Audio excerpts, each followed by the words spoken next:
কখনো কি ভেবে দেখেছো কি যেখানে তুমি নিজের ঘরে নিয়েছো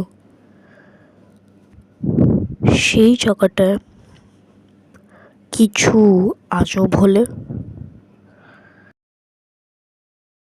এই কথাটা আমি এই জন্য বলছি কারণ কি আজকে যে ভূতের গল্পটা সেটা একটা রিয়েল লাইফ ইনসিডেন্টের বেস, যেটা আমার বন্ধু আমাকে স্কুলে বলেছিল। এখনও আমি অনেক ভয় পাই এটাকে শুনে। আর ভাই সাহেব, তুমিও তেমনি ভয় পেতে চলেছো বন্ধু। তার আগে যদি তুমি আমার চ্যানেলকে লাইক আর সাবস্ক্রাইব না করে থাকো তা করে দাও, কারণ ভিডিও শেষে আমি আর এটা বলতে পারবো না, শুরুতেই বলে দিচ্ছি। তাহলে শুরু করি। বাই দ্য ওয়ে, আর যদি তোমার এই ব্ল্যাক স্ক্রিনটা পছন্দ নয় তাহলে তুমি আমাকে বলতে পারো, আমি ব্ল্যাক স্ক্রিনটা চেঞ্জ করে নিয়ে মুখ দেখাতে পারি। নর্মালি এআই ইমেজেস তো আসবে, আর তার বদলে মুখ দেখাবো। আর যদি তোমার আমার বাংলা স্টোরিজ ভূতের গল্পগুলো পছন্দ হয় তাহলে আমাকে লাইক আর সাবস্ক্রাইব অবশ্যই করবে। তাহলে লেটস স্টার্ট। এই গল্প তো অরুণাচল প্রদেশের একটা মেয়ে, যে আসলে অরুণাচল প্রদেশে থাকতো না, মুম্বাইতে থাকতো, কিন্তু অরুণাচল প্রদেশের একটা স্কুলের হস্টেলে সে থাকতো, কি ওর ওখানে পড়াশুনো করতে গেছিলো। যখন স্কুল শেষ হলো ওখানে একটা কলেজে পড়ছিল, আর যেহেতু এখন আর স্কুলের হস্টেলে থাকতে পারবে না তার জন্য ও ওখানে একটা ঘর রেন্ট করলো। আর কখনো ও এটা ভেবেও দেখেনি ঘরে কি হতে পারতো। নর্মালি লোকরা যখন বড় লোকরা বড় লোক বলতেছি যারা বড়, তারা যখন ঘর রেন্ট করে তখন তারা ফার্স্টে দেখে নেয় বাড়ি কীরকম পরিষ্কারিয়া, সব কিছু ম্যানেজ করাও ঠিক করে, সেই সব দেখেই কিন্তু বাড়িটা নেয়।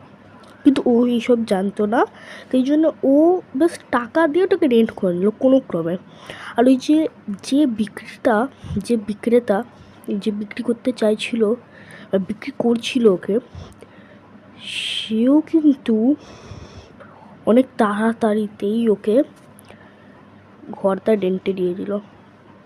মানে তুমি ভাবছো কত খতরনাক কিছু হতে চলেছে আগের ভিডিওতে। এবার ওখানেই ও থাকতো, ওর কলেজ হতো সকালবেলার থেকে দুপুরবেলা অবধি। ও দুপুরবেলা এসে খাবার বানাতো, খেত, শুয়ে পড়তো। সন্ধ্যাবেলা উঠে একটু টিভি দেখে পড়াশুনো করতো, কলেজেরও পড়াশুনো হয়। আর তারপরে রাত্রিবেলা খাবার খেয়ে অনেক তাড়াতাড়ি ঘুমিয়ে পড়তো, সকালে উঠে তারপরে এক্সারসাইজ যেত। অনেক ফিক্সড রুটিন, অনেক স্ট্রিক্ট ফিক্সড রুটিন আছে, যেটিকে অনেকজনের ঘরে থাকে না, আমাদেরও ঘরে নেই। তাহলে প্রথম 4 মাস তো ঠিকই সব যাচ্ছিল। হ্যাঁ, এবার ওদের পরীক্ষা আসলো, এই মেয়েটা ফার্স্ট ইয়ারের পরীক্ষা চলে আসলো। আর যে পরীক্ষাটা সামনে আসলো, ভূতেরও বোধহয় মাথা খারাপ হয়ে গেছে। আমি এখন ভূত এই জন্য বলছি কি ভূত জানো তো, হয়তো এই মেয়েটাই হতে পারে। তোমাকে কনফিউজ অনেকটা করে দিয়েছি, তাহলে তুমি একবার এন্ড অবধি দেখা তুমি বুঝতে পারবে। তাহলে বাড়িতে কখনো কখনো হঠাৎ করে কিছু একটা পড়ে যেত, আবার কখনো কখনো এটা ভেঙে যেত। ভাই তুমি ভাবো, টেবিলে একটা গ্লাস রেখেছি, ওটা পরেও অনেকটা ভেঙে গেল, আর জলটা স্থির আছে। ভাই গ্র্যাভিটির পুরো খেলা হয় বাড়িতে। মেয়েটা তখনও তেমনি খেয়াল দেয়নি, ভাবলো যে এটা সায়েন্স, কিন্তু এটা সায়েন্স না, এটা প্যারানর্মাল অ্যাক্টিভিটিস। তবে তোমাকে না একটু ঘরটা বুঝিয়ে দিই কীরকম ঘরটা আছে, নাহলে পরের স্টোরিটা তুমি বুঝতে পারবে না। একটা ঘরের একটা 3 তলার ঘর আছে, যেটা কি একটু বড়ই আছে ওর হিসাবে। আর এন্ট্রেন্স থেকে সোজা গিয়ে একটা রুম আছে, যেটা কিন্তু লক আছে কিন্তু। হ্যাঁ, এন্ট্রেন্সে ঢুকেই ডান দিকে কিচেন আছে, আর বাঁ দিকে 2টো টয়লেট আছে। হ্যাঁ, একটা বাথরুম বলতে পারো, একটা টয়লেট বলতে পারো, 2টো টয়লেট আছে। এবার যেমনি বললাম এন্ট্রান্স থেকে সোজা গিয়ে একটা লক রুম আছে, যার চাবি কিন্তু ওর কাছে নেই। আর তার ডান দিকে ওর বেডরুম আছে, আর তার বাঁ দিকে যাচ্ছে সিঁড়ি ওপরতলা, ঠিক আছে। এবার সিঁড়ির পেছন দিকে একটা বেসমেন্ট আছে, যেখানে অনেক কিছু জিনিস ব্ল্যাঙ্কেট দিয়ে সব স্টোরড আছে, ঠিক আছে। আর সিঁড়ির ওপরে আছে দুতলা লম্বা করে একটা হল আছে, মানে যেমনি হয় না অ্যাপার্টমেন্টে যেমনি হয় তেমনি একটা লম্বা হল আছে, অনেক বড় ঘর। আর পিলার্স আছে, নর্মালি বাঙালি যেমনি ঘর আপনারা দেখেছেন তার থেকে একটু আলাদা, কিন্তু পিলার আছে। আর তার পাশে মানে সিঁড়ি থেকে তোমরা উঠে এই পাশে একটা রুম পড়বে, যেটা কি একটা লিভিং রুম তুই বলতে পারো। আর তার ডান দিকে গেস্ট রুম বলতে পারো তুমি। আর তার সোজা গিয়ে আরেকটা সিঁড়ি যাচ্ছে, মানে এখান থেকে সিঁড়ি থেকে ওঠা সোজা একদম সোজা গিয়ে আরেকটা সিঁড়ি, ওই সিঁড়িটাকে উঠে তিনতলায় ব্যাস 4টে রুম আছে, চারটে রুম। আর ওই 4টে রুম পুরো তালা দেওয়া। এবার দেখো টোটাল এই ঘরে 5টা রুমে তালা দেওয়া, যে রুমটা খোলা কিন্তু মানা আছে।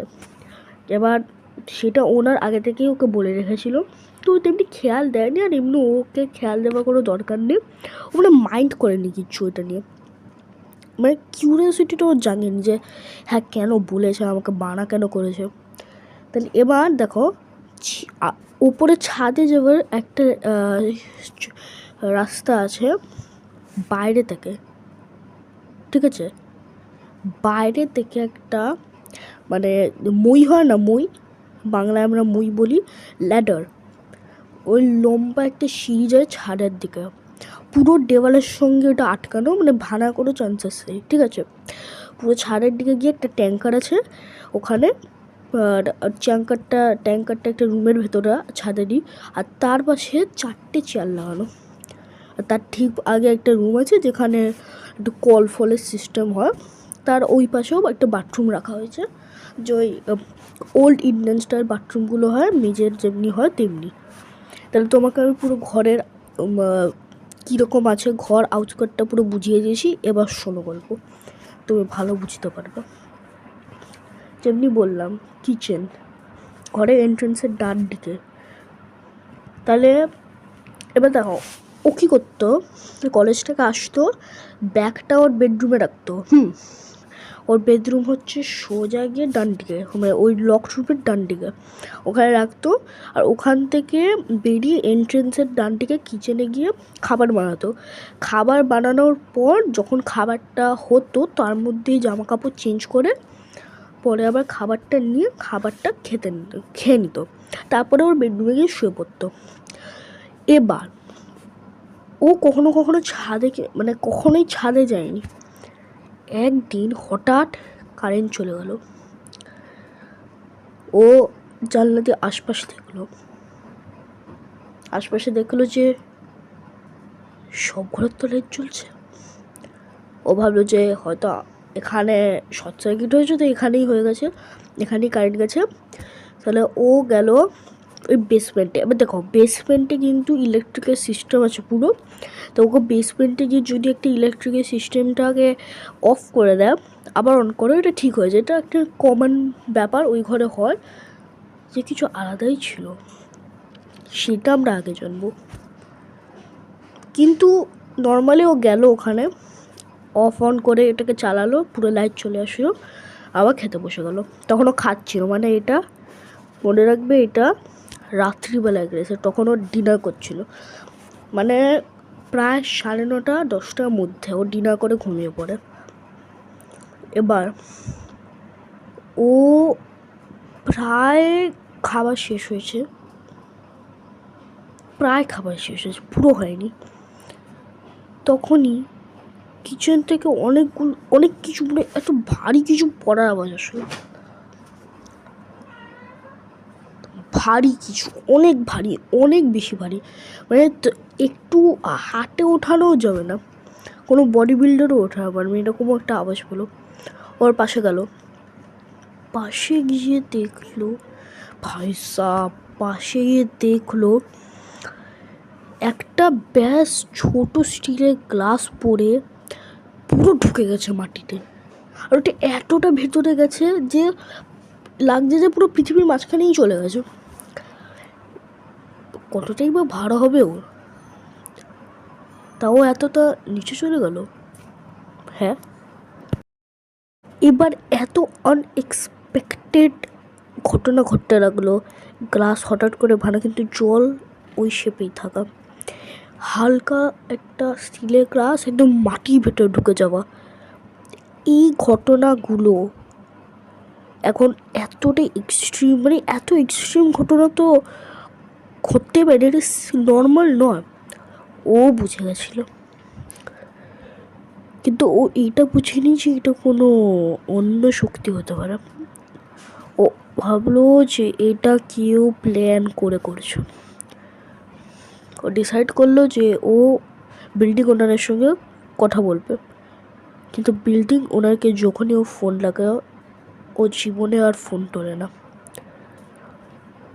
বিল্ডিং ওনারের সঙ্গে না কথা বলতে পেরে আশপাশের লোকদেরকে, ওখানে যারা থাকতো তাদেরকে জিজ্ঞেস করলো, আর তারা ফার্স্ট কিচ্ছুই বলতে ছিল না। আর এত ফোর্স করার পর যখন ওরা কিচ্ছু বললো না, তারপর ও হাল আশা ছেড়ে ওখানেই ভয়তে থাকতে লাগলো।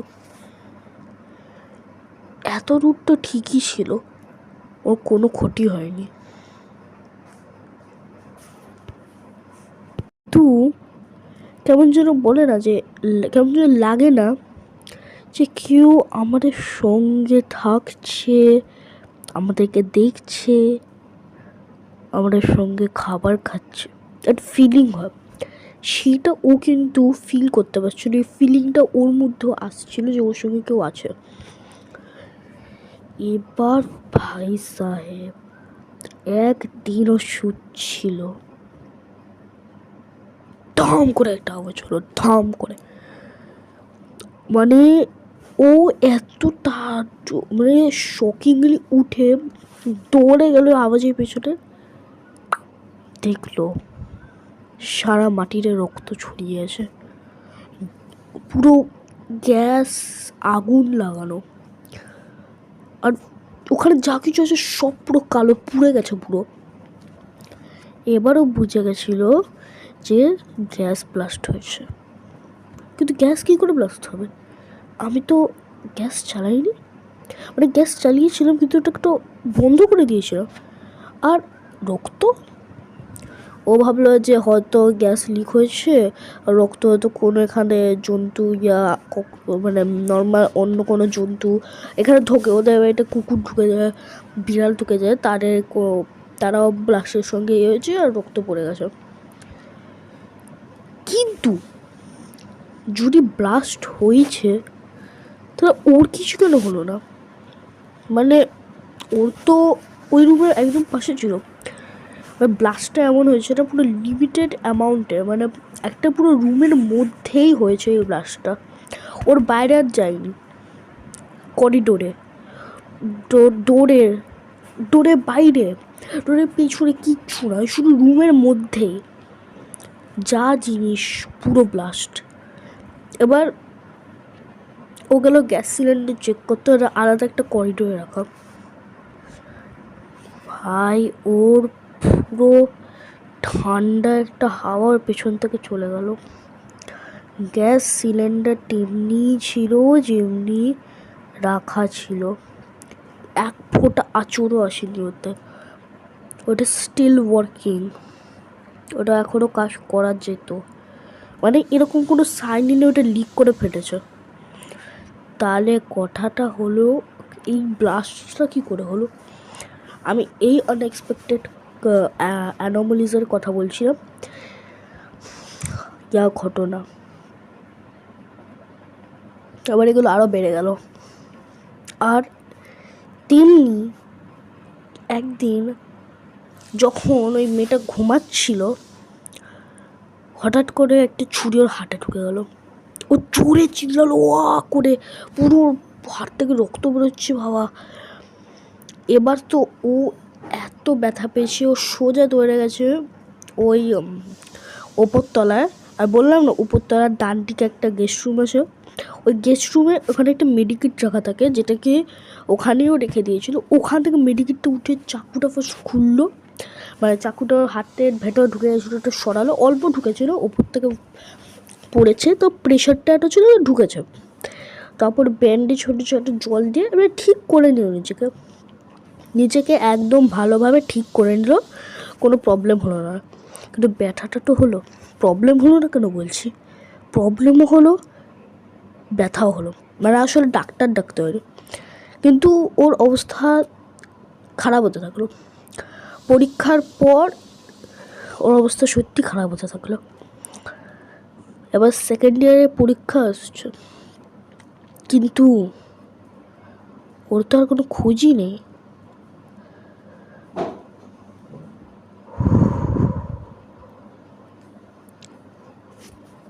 তেমনি একদিন ও একটা মেয়েকে ওর বেডরুমে বসে থাকতে দেখলো, সরি কিচেনে বসে থাকতে দেখলো। ও কাজ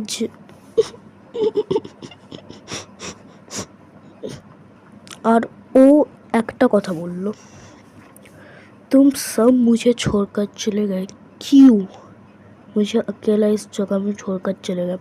হিন্দিতে বললে বাংলায় বলে দিচ্ছি। ও বললো যে তোমরা সবাই আমাকে ছেড়ে চলে গেলে কেন, আমাকে এখানে একা ছেড়ে কেন গেলে। এই কথাটা বলার পরে মেয়েটা ওর দিকে তাকাতে লাগলো। আমি যে মেয়েটা এতক্ষণ কথা বলছে তার আমি নাম দিইনি, তার আমি একটা ইমাজিনারি নাম দিচ্ছি, আয়ুষ্মিতা। আয়ুষ্মিতার দিকে তাকাতে লাগলো, হয়তো একটা ক্রিপি স্মাইল দিয়ে পুরো মুখ করে চলা, বেশ একটা সাদা কাপড় পরে আছে, চুল দিয়ে ওপরে চোখ ঢাকা আছে, চোখ একদম বড় বড় লাল, আর এত জঘন্য দেখতে না, মানে ও আয়ুষ্মিতা ইচ্ছু কিছু বমি করে দেয়। আর করলো করলো, তারপরে ওখান থেকে দৌড়ে একদম গেল ঘরের বাইরে, রাত্রিবেলা শুয়েছিল। পাশে একটা দিদার ঘর, যে ওর অনেক খেয়াল রাখতো, তা সেই দিদার ঘরের দরজা ভেঙে ঢুকে গেল, আর দিদার কাছে এসে কাঁদতে লাগালো। দিদা সব বুঝে গেছিলো, কখনো বলেনি তো তাই। দিদা বলল আমারই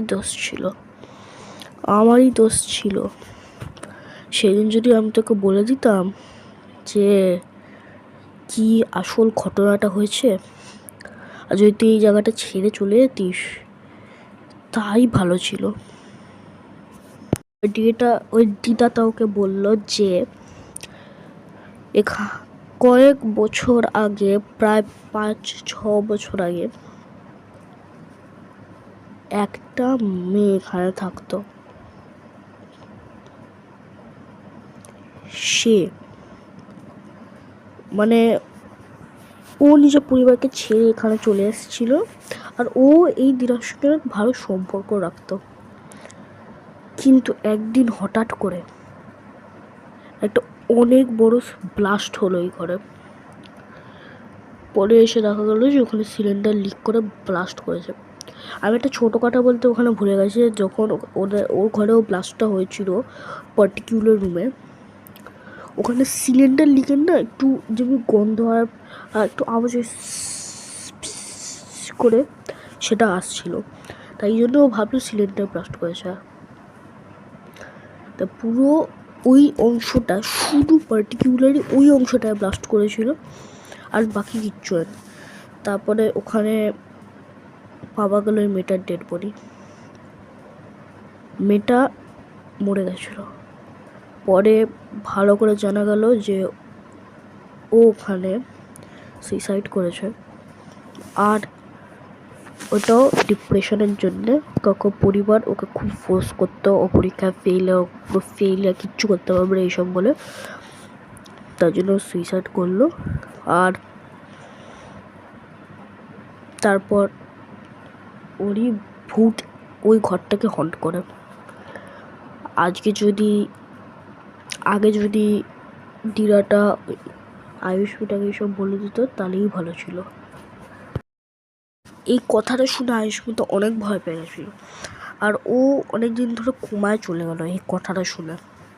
তারপরে ও সেকেন্ড ইয়ারে পরীক্ষা দিতে পারলো না। আর ও যখন ঠিক হলো বাড়ি গিয়ে সব যে মা বাবাকে করলো, কলেজ ছেড়ে গেল আর বাড়িতে বসে মানে অনেক খতরনাক পজিশনে চলে গেছিলো, কোমায় চলে গেছিলো। আর এখন এই মেয়েটা মারা গেছে। ওয়েল, এই ভূতের গল্পটা একটু তো হরার, কিন্তু যদি আপনারাও এরকম কোনো ভূতের গল্প জানেন তা কমেন্ট সেকশনে ওইটাকে লিখে আমাকে পাঠাতে পারেন। আর লাইক আর সাবস্ক্রাইব অবশ্যই করবেন। ততক্ষণের জন্য টাটা, বাই বাই।